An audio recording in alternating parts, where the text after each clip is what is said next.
Marcos, fala um pouquinho pra gente. O que tem que ser levado em consideração? Como que é esse manejo correto dessa soja?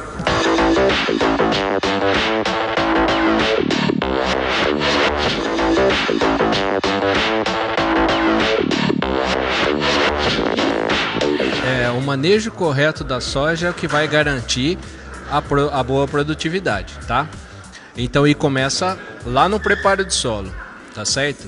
Então, se eu faço um preparo convencional, então eu tenho que fazer um preparo convencional bem feito. E se eu lido com plantio direto, que a maioria do produtor hoje já tá fazendo plantio direto, eu tenho que fazer, primeira coisa, dessecação da palha.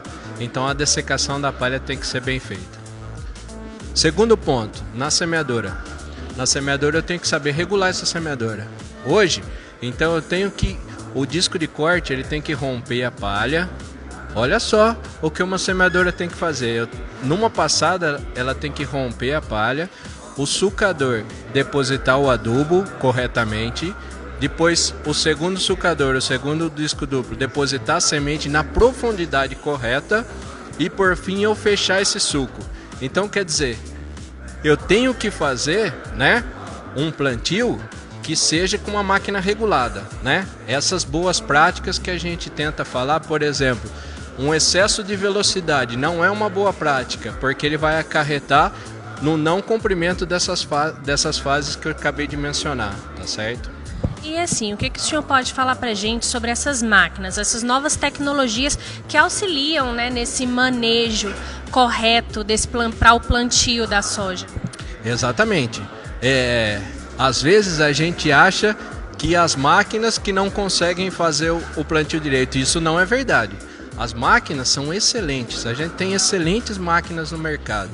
Porém, o que acontece? Essa máquina, para ela funcionar bem, eu tenho que saber regular, né? Então eu tenho que saber regular, eu tenho que saber dar pressão no disco de corte para cortar a palha. Eu tenho que saber regular a profundidade tanto do adubo quanto da semente adequadamente.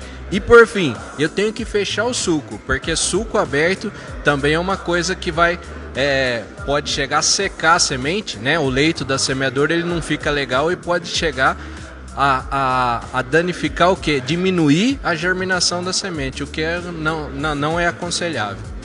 E aonde que o agricultor que está acessando o nosso portal, ele pode descobrir um pouco mais, né? Por exemplo, quem está lidando lá com as máquinas, onde que ele pode aprender dessa regulagem correta, com os próprios vendedores, aonde que ele pode conhecer tudo isso?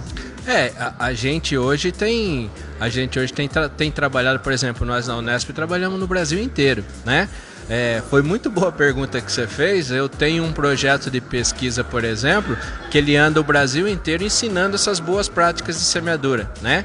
Que é o projeto IPS, que a gente fala que é a Inspeção Periódica de Semeadoras. Isso aí faz com que a gente ensine o produtor, né, essas boas práticas para quê? Tudo é visando o lucro do produtor. Se eu fizer uma semeadura bem feita, eu vou ter uma colheita farta.